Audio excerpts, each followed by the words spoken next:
Hello students, welcome back to our next lecture on sets. तो last lecture में हम लोगों ने कुछ मिक्स्ड क्वेश्चंस किए थे एग्जाम्पलर वाली बुक से, जिनसे कि आई होप आपके जो सेट्स के कॉन्सेप्ट्स है वो काफी अच्छे हो गए होंगे। अब चलिए अपने कॉन्सेप्ट्स को और अच्छा करने के लिए हम लोग कुछ क्वेश्चंस और प्रैक्टिस करते हैं।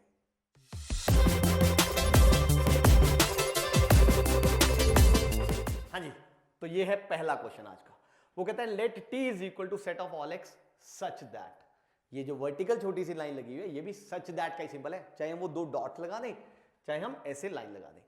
तो सेट टी है set of all x such that ये इक्वेशन एक्स सेटिस्फाई कर रहा है, यानी वो कहता है जो भी एक्स इस सेट में आएगा वो इस इक्वेशन को सेटिस्फाई करेगा। और फिर वो कहता है then what can we say about set T. T is an empty set, T is a set having one element, two elements और infinite set। यानी बड़ी सीधी सी बात है मेरे बच्चों, आप सबको दिख रहा होगा मेरे ख्याल से कि भाई अगर मैं यहां से इस इक्वेशन को सॉल्व कर लूं, x की वैल्यूज निकाल लूं, तो ऑब्वियसली मुझे पता लग जाएगा कि इस सेट में कौन कौन से एलिमेंट्स हैं और कितने एलिमेंट्स हैं, तो मेरा क्वेश्चन सॉल्व हो जाएगा। तो चलिए हम ये इक्वेशन सॉल्व करते हैं।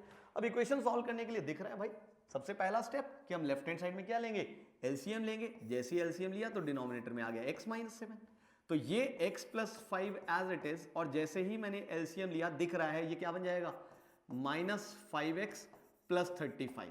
Is that okay? बीच में माइनस लिखा हुआ है ना, एंड इज इक्वल टू ये बन गया बेटा 4x minus 40 upon of course 13 minus x। अब अगर हम देखें थे क्या बना, minus 4x plus 40 upon of course x minus 7 and is equal to 4x minus 40 upon 13 minus x। Is that okay? अब यहां से मुझे दिख रहा है मैं क्रॉस मल्टीप्लाई अगर कर लूं तो ये बन जाएगा, यहां से इनफैक्ट माइनस मैंने कॉमन भी ले लिया, तो this is 4x minus 40 and this is into 13 minus x and is equal to 4x minus 40, और ये उधर क्रॉस मल्टीप्लाई हुआ तो ये आ गया x minus 7। Is that okay?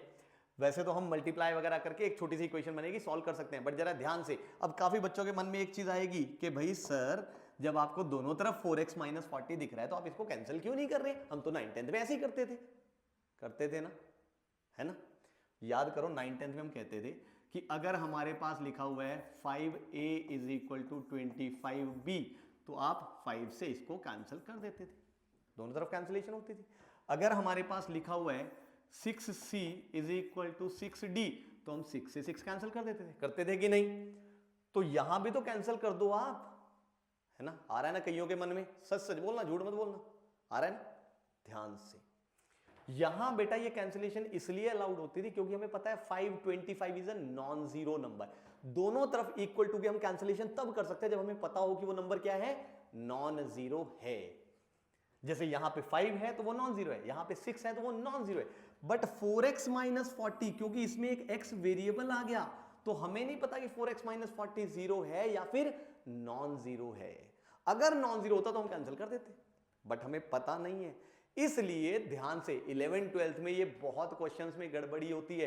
कई बार हमारे पास यहां पे आता है कि भाई a square is equal to a, तो मैक्सिमम बच्चे क्या करते हैं, कैंसिल करने की आदत पड़ी है, कैंसिल कर देते हैं। But this is a wrong step unless until हमें ये ना पता हो कि a नॉन जीरो है या फिर नहीं है। हाँ, अगर ये हमें पता हो कि नॉन जीरो है फिर कैंसिल करने में कोई दिक्कत नहीं है, बट अगर हमें नहीं पता कि नॉन जीरो और हमने स्टिल कैंसिल कर दिया तो समझो गया क्वेश्चन। Is that okay? तो ध्यान से यहां पे कैंसिलेशन करते टाइम हमने ध्यान रखना है। क्लियर है यहां तक? अब इसका मतलब यहां पे कैंसिलेशन नहीं हो सकती, फिर सवाल उठता है क्या करें। अब देखो ध्यान से, यहां पे 4x माइनस 40 लिखा हुआ है, साथ में ये वाला एक माइनस मुझे दिख रहा है, तो मैं इस माइनस को इस ब्रैकेट में मल्टीप्लाई कर दूं तो ये बन गया x minus 13 is equal two of course 4x minus 40 and into x minus 7। अब इसके बाद हम क्या कर सकते हैं, जरा देखिएगा ध्यान से, इंपॉर्टेंट स्टेप है। दोनों को मल्टीप्लाई करके और अगर हम करेंगे तो थोड़ा बड़ी कैलकुलेशन हो जाएगी, उसकी बजाय ध्यान से देखो भाई, अगर मैं इस पूरे को उठा के लेफ्ट पे लाऊं तो ये आ गया माइनस इज इक्वल टू 0। अब फायदा क्या हुआ? फायदा ये हुआ कि फैक्टर्स बन गए। कैसे? 4x माइनस 40 कॉमन चला गया और यहां बच गया x माइनस 13 और माइनस यहां क्या बच गया, जरा देखना, ये फैक्टर कॉमन चला गया तो क्या बच गया, x माइनस 7, बट क्योंकि माइनस है इसलिए minus x plus 7 is equal to 0। अब यहां पे दिख रहा है x से x क्या हो गया, कैंसिल। तो ये आ गया भाई, अगर आप ध्यान से देखो 4 common, this is x minus 10 और इनटू यहां पे बन गया मेरे बच्चों -6 इज इक्वल टू 0।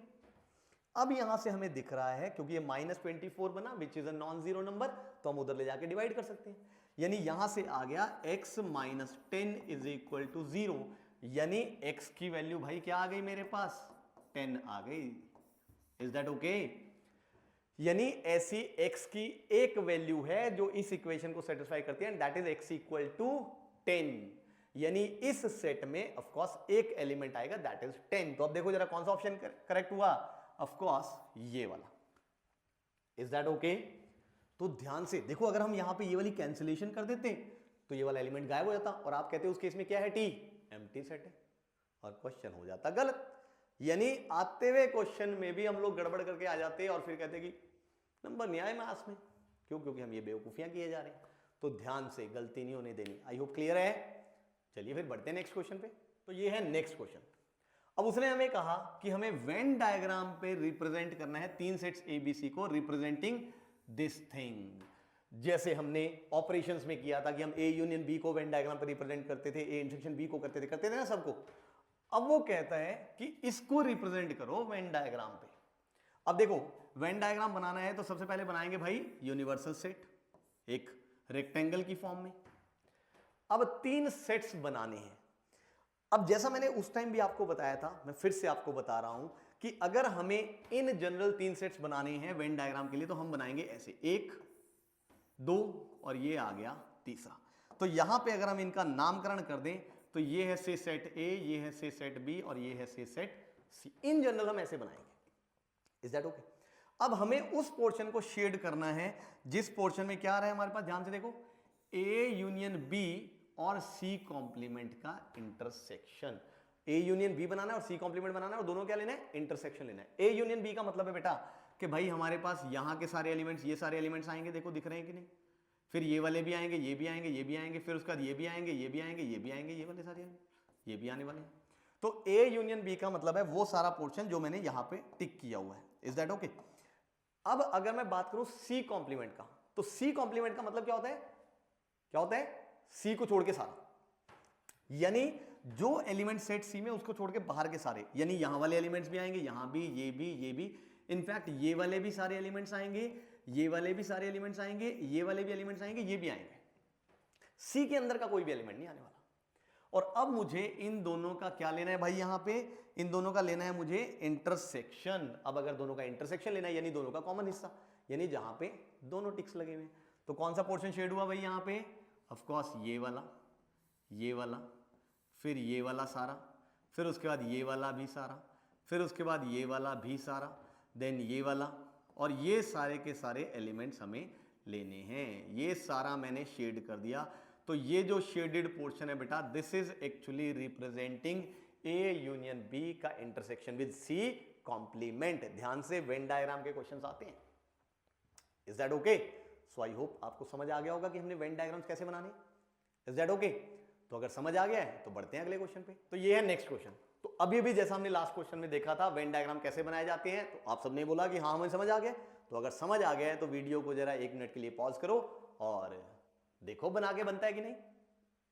बना लिया है ना? चलो देखें जरा किस किस का ठीक है। वो कहता है draw Venn diagram for 3 non empty sets A B and C such that ये सारी कंडीशन सेटिस्फाइड हो। तो अब हम बनाते हैं जरा। सबसे पहले हमने बनाया भाई वेन डायग्राम, तो उसके लिए हमने बनाया यूनिवर्सल सेट। इस बार ध्यान से, हमें एबीसी ऐसे बनाने जो ये सारी कंडीशन सेटिस्फाई करे।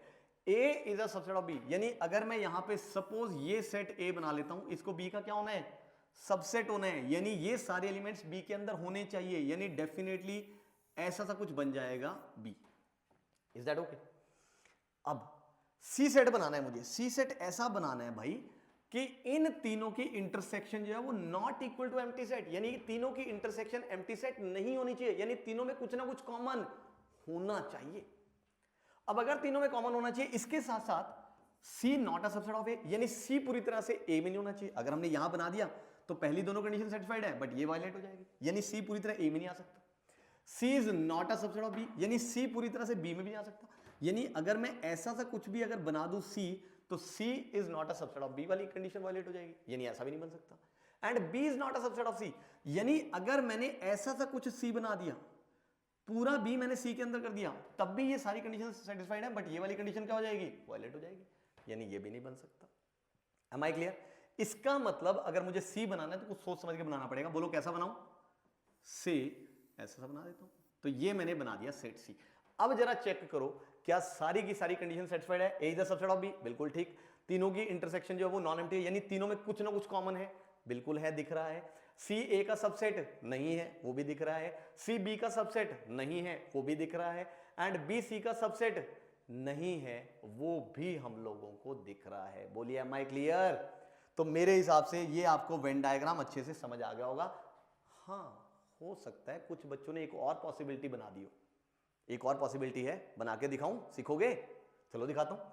सपोज इस बार मैंने ये बना दिया यूनिवर्सल सेट, ये मैंने बना दिया सेट ए, और ये मैंने बना दिया सेट बी। अब सी सेट कुछ ऐसा बनाना है कि भाई सारी कंडीशन सेटिस्फाइड हो, कोई भी वायलेट नहीं होनी चाहिए। अब अगर आप ध्यान से देखो, सी ए के अंदर नहीं हो सकता, सी बी के अंदर नहीं हो सकता, बी सी के अंदर नहीं हो सकता, बट ए तो सी के अंदर हो सकता है। यानी एक बच्चा कहता कि सर मैं ये बनाऊंगा कुछ ऐसा सा।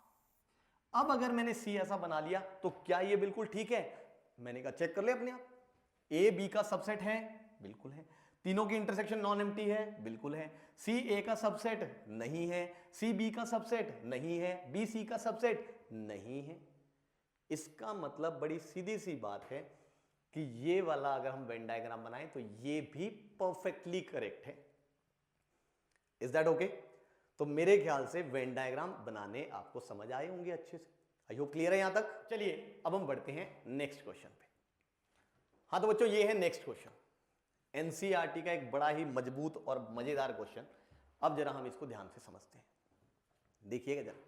उसने बोला show that these four conditions are equivalent. यानी इक्विवेलेंट का मतलब कि चाहे हम ये बोलें, चाहे ये बोलें, चाहे ये बोलें, चाहे ये बोलें, ये चारों का मतलब सेम ही निकल के आता है। अब अगर हम इन चारों को पढ़ें और थोड़ा सा समझें तो हम कहेंगे हाँ भाई सेम ही है, समझ आ रहा है। बट ऐसे मुंडी हिलाने से नंबर नहीं मिलने वाले बोर्ड्स में, एग्जाम्स में। तो मुंडी हिलाने से काम नहीं चलेगा, हमें मैथमेटिकली प्रूव करना पड़ेगा कि ये इक्विवेलेंट है। तो कैसे प्रूव किया जाए? चलो चार स्टेटमेंट्स को तो इक्विवेलेंट प्रूव करना दूर की बात है। अगर मैं कोई दो स्टेटमेंट्स ले लूं और उनको इक्विवेलेंट कहूं, मान लो हमारे पास एक स्टेटमेंट है कोई पी स्टेटमेंट और एक स्टेटमेंट है हमारे पास क्यू स्टेटमेंट। अगर मैं उन दोनों को इक्विवेलेंट प्रूव करना चाहूं तो कैसे प्रूव करूंगा? देखो दो स्टेटमेंट्स को इक्विवेलेंट प्रूव करने के लिए हम कहेंगे कि अगर हमने प्रूव कर दिया that P implies Q, P implies Q prove करने का मतलब है बेटा कि P को ट्रू मानते हुए हमने Q को ट्रू प्रूव कर दिया, तो ये प्रूव हो जाएगा कि P इंप्लाइज Q, यानी अगर P है तो Q होगा। एंड अगर मैं प्रूव कर दूं Q implies P, Q implies P prove करने का मतलब है कि अगर Q को ट्रू मानते हुए और P को ट्रू प्रूव करना, तो ये प्रूव हो जाएगा दैट Q इंप्लाइज P। और अगर हमने ये दोनों चीजें प्रूव कर दी कि P implies Q and Q implies P, तो डेफिनेटली ये प्रूव हो जाएगा that these two statements are equivalent. ये है दो स्टेटमेंट्स को इक्विवेलेंस प्रूव करने का तरीका। अब मान लो स्टेटमेंट्स दो की जगह तीन हो गई, P, Q और R। इनको इक्विवेलेंट कैसे प्रूव करेंगे? अब एक बच्चा कहता कि सर आप प्रूव कर दो that P double implies Q and Q double implies R। तो ये ऑटोमेटिकली प्रूव हो जाएगा कि ये दोनों इक्विवेलेंट है एंड ये दोनों भी इक्विवेलेंट है, तो ये तीनों स्टेटमेंट्स इक्विवेलेंट है, ये ऑटोमेटिकली प्रूव हो जाएगा। मैंने कहा हाँ भाई बिल्कुल ठीक है, तरीका बढ़िया है। फिर वो कहता सर इनको मुझे प्रूव करना था, इनको ही मुझे प्रूव करना था इक्विवेलेंट, दो स्टेटमेंट्स की इक्विवेलेंस तो आती है। तो कहता सर मैं कर डालूंगा। मैंने कहा हाँ भाई बिल्कुल ठीक, पर थोड़ा टाइम लग जाएगा। क्या इसी चीज को करने का कोई बेहतर तरीका है? देखो अगर मुझे तीन स्टेटमेंट्स को इक्विवेलेंट प्रूव करना हो तो मैं ऐसे भी प्रूव कर सकता हूं कि अगर मैं प्रूव कर दूं दैट P इंप्लाइज Q, फिर उसके बाद अगर मैं प्रूव कर दूं दैट Q इंप्लाइज R, और फिर मैं प्रूव कर दूं कि R इंप्लाइज P, यानी पहली स्टेटमेंट दूसरे को इंप्लाई कर रही है, दूसरी स्टेटमेंट तीसरे को इंप्लाई कर रही है और तीसरी वापस किसको इंप्लाई कर रही है? पहले वाले को। तो देखो सर्कल पूरा हो गया, यानी ये ऑटोमेटिकली प्रूव हो जाएगा that these three statements are equivalent. समझ आया? तो जब भी दो स्टेटमेंट से ज्यादा अगर हमें प्रूव करने को आ जाए कि दीज स्टेटमेंट्स आर इक्विवेलेंट, तो हम बजाय ऐसे इंडिविजुअली दो दो को प्रूव करने के हम ऐसे प्रूव कर देते हैं। यानी अगर अब हमारे पास चार स्टेटमेंट्स आ गई P, Q, R and S, इनको इक्विवेलेंट प्रूव करना है तो हम कैसे प्रूव करेंगे? That P implies Q, Q implies R, R implies S and S implies P। अगर मैंने ये सर्कल पूरा कर दिया तो ये ऑटोमेटिकली प्रूव हो जाएगा that these four statements are equivalent. तो मेरे हिसाब से आपको समझ आ गया होगा कि चार स्टेटमेंट्स को हम इक्विवेलेंट कब कहते हैं। आया ना समझ? अब चलिए, अगर ये चीज आपको समझ आ गई है तो अब मैं इसकी हेल्प से अपने क्वेश्चन को प्रूव करता हूं, जो कि हमारा है कि भाई इन चारों स्टेटमेंट्स को इक्विवेलेंट प्रूव करो। मैंने कहा ठीक है भाई, अब कर देते हैं। यानी in order to prove these four statements are equivalent, what I have to prove is that first implies second, second implies third and third implies fourth and fourth further implies first. अगर मैंने ये चीजें prove कर दी तो we are true. तो सबसे पहले हम लोग बेटा प्रूव करते हैं that first implies second. First implies second, जैसा मैंने अभी भी बताया था कैसे प्रूव करते हैं हम लोग, सिखाया था ना मैंने अभी भी।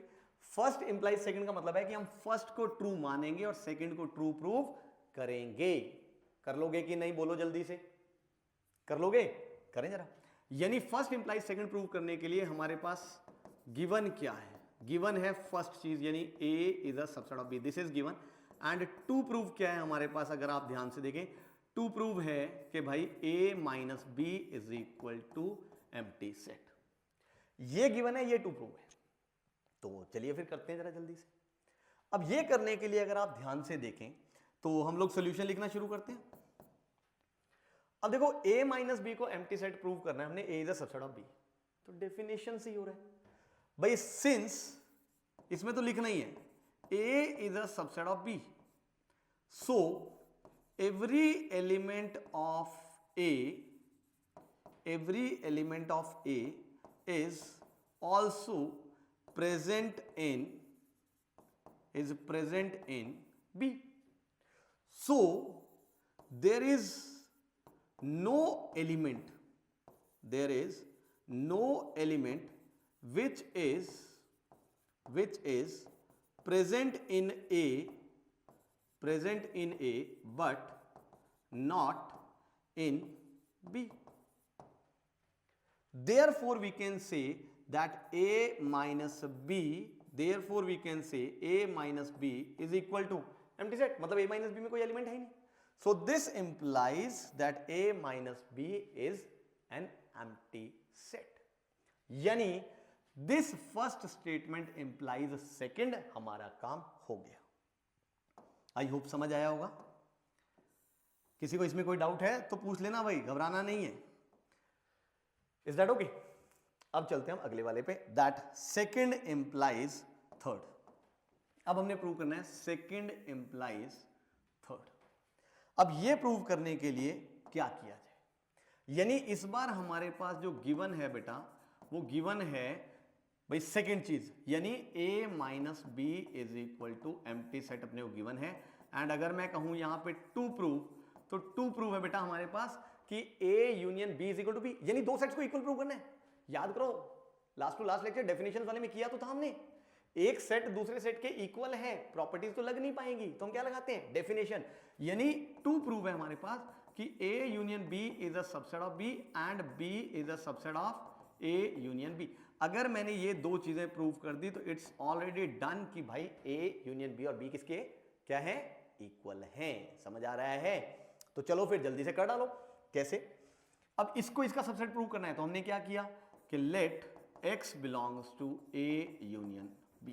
अब अगर X A यूनियन B में है तो बाय डेफिनेशन हम कहते हैं X A में है और X B में है। डेफिनेशन तो हमारी यही है ना? फिर अब यहां से क्योंकि हमें ये कहना है कि भाई A union B is a subset of B, मतलब ये जो एलिमेंट A यूनियन B है ये B में हो गई होगा। अब अगर आप ध्यान से देखें, A minus B is equal to empty set, ये अपने को गिवन है। अगर A minus B empty set है, इसका मतलब there is no such element which is present in A but not in B। यानी we can say every element of set A is present in B। बोलो कह सकते हैं कि नहीं? शब्दों का ही हेरफेर है, चीज तो वही है। इसका मतलब यहां से हम फॉर श्योर कह सकते हैं कि अगर x a में है वो तो भी b में आएगा, और अगर b में है तब तो है ही है b। यानी यहां से हम श्योरली कह सकते हैं that x belongs to b। Why? Because a minus b is equal to empty set। मतलब ऐसा कोई एलिमेंट है ही नहीं जो a में तो प्रेजेंट है बट b में नहीं है। Is that okay? तो यहां से हम लोग कह सकते हैं that a union b is a subset of b। Is that okay? यानी आधा पार्ट तो हो गया। Is that okay? I think दूसरा पार्ट अब आप अपने आप कर सकते हो। कैसे? हमने कहा भाई let x belongs to b, और अगर x b में है तो डेफिनेटली b की यूनियन जिस मर्जी के साथ ले लो यार, उसमें आएगा ही आएगा। यानी definitely we can say x belongs to a union b। ये तो बाय डेफिनेशन ही है, यूनियन की डेफिनेशन यही होती है। तो इसका मतलब यहां से हम क्या कह सकते हैं that b is a subset of a union b। यानी from 1 and 2 we can say that A union B is equal to B। यानी जो हमने इस स्टेटमेंट में प्रूव करना था वो हमने कर डाला। समझ आया? यानी हमने ये प्रूव कर दिया कि second statement implies third. Is that okay? I think ये वाली चीज भी आपको समझ आ गई होगी। अब हम बढ़ते हैं आगे। अब हम लोग प्रूव करते हैं कि भाई क्या प्रूव करना है अब हमने that third statement implies fourth, कि अगर थर्ड है तो फोर्थ भी होगी। अब यानी इस केस में अगर हम देखें कि भाई हमें गिवन क्या है, तो हमें गिवन है बड़ी सीधी सी बात। क्या गिवन है देखिए जरा इस केस में कि A union B is equal to B, ये हमें गिवन है। और हमें टू प्रूव क्या है? टू प्रूव है हमारे पास कि भाई टू प्रूव है हमारे पास कि A intersection B is equal to A। यानी अगेन हमें ये प्रूव करना है कि these two sets are equal. अब दो सेट्स को इक्वल प्रूव करने का मतलब अगर मैं क्या प्रूव कर दूं यहां पे, अगर मैं ये प्रूव कर दूं कि A intersection B is a subset of A and A is a subset of A intersection B, तो we are through. I think हो जाएगा हमारा क्वेश्चन बड़ी इजीली। मानते हो? तो प्रूव कर डालते हैं। अब जब हमने सॉल्यूशन लिखना शुरू किया भाई बड़ी सीधी सी बात है, तो हमारे को यहां पे समझ आया कि देखिए हमने कहा let x belongs to A intersection B, और अगर x A इंटरसेक्शन B में तो हम कह सकते हैं x belongs to A and x belongs to B। बोलो ये मानते हो? अब अगर x A में है एंड x B में है, इसका मतलब यही हुआ। अब क्योंकि हमें पता है कि B सेट तो किसके इक्वल है? A यूनियन B के। बोलो ये तो हमें पता है ना। तो इसका मतलब हम फॉर श्योर कह सकते हैं यहां से, अगर आप ध्यान से देखें कि अगर x A में है एंड x B में है, और अगर x B में है तो x डेफिनेटली किस में है? A यूनियन B में। यानी x belongs to A and x belongs to A union B। For sure हम लोग ये कह सकते हैं। यानी x A में भी है और x A यूनियन B में भी है। यानी फॉर श्योर यहां से हम कह सकते हैं कि x किसको बिलोंग कर रहा होगा? A को बिलोंग कर रहा होगा। बोलो मानते हो? इसमें किसी को कोई डाउट? और अगर यहां से x A को बिलोंग कर रहा है तो हम फॉर श्योर कह सकते हैं that A intersection B is a subset of A। I hope clear? यहां तक कोई डाउट कुछ पूछना चाहते हैं? डन है? अब हम चलते हैं इसके दूसरे वाले हिस्से पे। अगर आप इसके दूसरे वाले हिस्से को देखो तो हम बिल्कुल इन्हीं को उल्टा लिख के और कर सकते हैं कि भाई x इसको बिलोंग कर रहा है। अब मैं लिख नहीं रहा हूं यहां पे, अपने आप लिख लेना। x A को बिलोंग कर रहा है, दिस इंप्लाइज कि x belongs to A and x belongs to A union B। क्योंकि अगर A में है तो A का यूनियन जिस मर्जी के साथ ले लो, तो x इसमें आ गया। और अगर x A यूनियन B में है तो हम डेफिनेटली कह सकते हैं कि x B में है, क्योंकि A यूनियन B तो B के इक्वल है, गिवन है अपने को। बोलो है कि नहीं? और अगर ये A में है एंड B में है तो डेफिनेटली x किस में है? A इंटरसेक्शन B में है। यानी कि यहां से हमने एंड क्या प्रूव कर दिया? A is a subset of A intersection B। And from 1 and 2 we can say कि हमने क्या प्रूव कर दिया? That A intersection B is basically equal to A। यानी हमने यहां पे क्या प्रूव कर दिया कि भाई थर्ड इंप्लाइज फोर्थ। थोड़ा टेढ़ा है पर मेरे को लगता है कि समझ आ रहा होगा आपको अच्छे से। तो यहां से हमारी ये वाली चीज प्रूव हो गई। आई होप क्लियर है? अब चलिए हम बढ़ते हैं इस कहानी के आखिरी पड़ाव पे, और आखिरी पड़ाव है हमारे पास कि हमने ये प्रूव करना है कि भाई फोर्थ इंप्लाइज फर्स्ट। यानी अगर हम कहें कि हमारे पास इस केस में गिवन क्या है, तो गिवन है हमारे पास A intersection B is equal to A। और हमने टू प्रूव किया है हमारे पास इस केस में, तो टू प्रूव है हमारे पास भाई A is a subset of B। अब हम सॉल्यूशन लिख लेते हैं, कोई दिक्कत वाली बात ही नहीं है। अब अगर आप ध्यान से देखो, A ने अगर B का सबसेट होना है तो हम कहते हैं भाई let X belongs to A। So यहां से अब हम क्या कह सकते हैं, अगर A में है तो हम डेफिनेटली कह सकते हैं, क्योंकि A इंटरसेक्शन B के बराबर है, तो हम कह सकते हैं this X belongs to A intersection B। और अगर X A इंटरसेक्शन B में है तो फॉर श्योर हम लोग कह सकते हैं X कहां पे है, B में। यानी जो X A में था वो डेफिनेटली कहां पे है, B में भी है। यानी यहां से हम क्या कह सकते हैं, A is a subset of B। यही है, जो X A में है वो B में भी है, मतलब A is a subset of B। यानी यहां से अगर आप ध्यान से देखो मेरे बच्चों, तो कुल मिला के हम लोगों ने ये प्रूव कर दिया कि first implies second, second implies third, third implies fourth, and of course fourth implies first. यानी हमने यहां से प्रूव कर दिया कि these four statements are equivalent. ध्यान से, बड़ा ही बढ़िया क्वेश्चन, और ये एनसीईआरटी का क्वेश्चन है। देख रहे हो एनसीईआरटी किस लेवल पे जाता है।